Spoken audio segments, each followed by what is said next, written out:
కృష్ణా జిల్లా బంటిమిల్లిలో చిన్నపాటి వర్షానికే ప్రజలు తీవ్ర అవస్థలు పడుతున్నారు. డ్రైనేజీ వ్యవస్థ అస్తవ్యస్తంగా ఉండటంతో వర్షపు నీరు ప్రధాన రహదారిపై నిలుస్తోందని స్థానికులు ఆవేదన వ్యక్తం చేశారు. పాఠశాలకు వెళ్లే విద్యార్థులు, ఆసుపత్రికి వెళ్లే వృద్ధులు తీవ్ర ఇబ్బందులు పడుతున్నారు.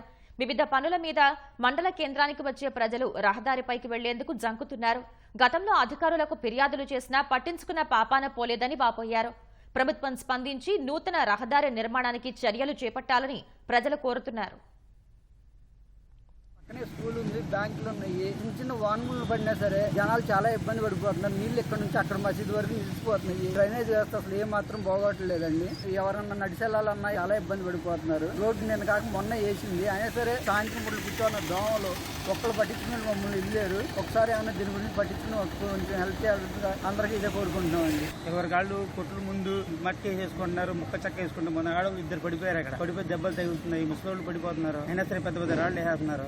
బాగాలేక ఆ మట్టి ఏంటి, ఆ రాళ్ళు ఏంటి, పడితే జనాలు చచ్చిపోతారు. దీనికి వెంటనే చర్య తీసుకోవాలి. ఈ రోడ్డు మీద కొత్త వర్షం వస్తే ఫుల్ గా నిండిపోతుంది. ఏంటంటే ఇది ఇలా ఉంటే బాగాలేదు. జనాలు అందరూ ఇబ్బంది పడుతున్నారు. బైకులు గీకులు చెడిపోతున్నాయి. లేడీస్ కూడా చాలా ఇబ్బంది పడుతున్నారు. స్కూల్ పిల్లలు ఇబ్బంది పడుతున్నారు. అన్నిటికీ వెంటనే చర్య తీసుకోవాలండి. 40 గ్రామాల నుంచి ఇటు రాకపోకలన్నీ జరుగుతూ ఉంటాయి. ఈ రోడ్ అప్పుడు దీని నుంచి వెళ్ళడానికి కానీ స్కూల్ కాలేజీలకు వెళ్ళడానికి కానీ పిల్లలు చాలా ఇబ్బందులు పడుతున్నారు. చూడండి, ఇది ఈ డ్రైనేజ్ వ్యవస్థ మరీ దారుణంగా ఉంది. బంటిమిల్లి డ్రైనేజ్ వ్యవస్థ. ఈ రోడ్లు ఈ రకంగా ఉన్నాయి. మనం తిరగలేకపోతున్నాము. గవర్నమెంట్ కానీ పట్టించుకోవాలి. దీని గురించి చర్య తీసుకోవాలి. పంచాయతీ వెళ్ళేమో చర్య తీసుకుంటలేదు. దీని గురించి ఆలోచించాలని గవర్నమెంట్ కోరుతున్నాం.